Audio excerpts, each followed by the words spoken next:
Boys and girls, when we did our respiration measuring with our heart rate, we noticed how we really had a different heart rate when we were doing different things.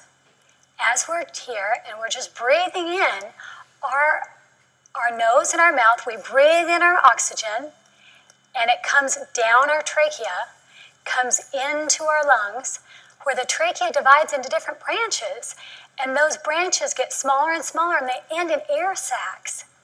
And the air sacs are surrounded by tiny little capillaries that actually have very thin walls, and the walls between the tiny air sacs and the capillaries, gases can pass through them.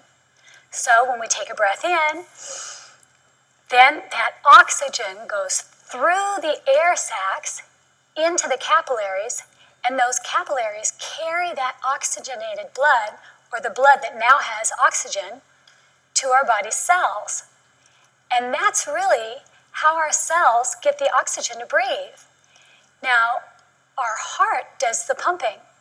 And our heart is a very special muscle, and it's really just about the size of your fist.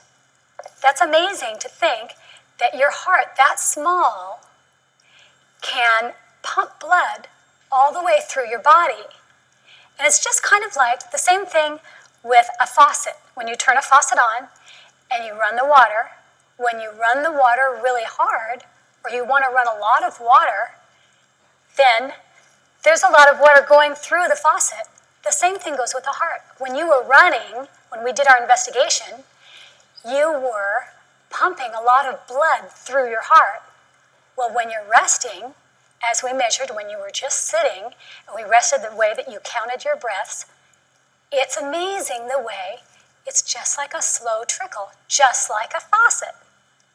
So the heart is very special in that it has 4 chambers, kind of like rooms. And these 4 chambers pump the blood, and that blood that comes in from your body, and that's tired blood that's really getting rid of carbon dioxide, that blood comes in, and then the heart pumps it through and takes the oxygenated blood and pumps it back into the body. But the 4 chambers are really important because they keep the blood separate. The blood that has oxygen in it isn't mixed with the blood that has carbon dioxide in it. So they keep the blood separate, and it sends all of the blood to our muscles and to our body when we're working. Now, when we talked about the breath rate, we showed how when you're resting, you breathe less. When you're running, you breathe more. And the reason for that is your muscles need more oxygen. So when your muscles are working harder, those cells in the muscles need more oxygen. When your muscles are resting, they need less oxygen.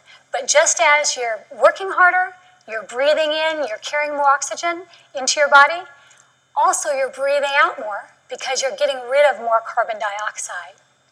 All right? Now we're going to go on to another lesson. So put your things away and get ready. We'll stand up and stretch for a minute, and then we'll carry on.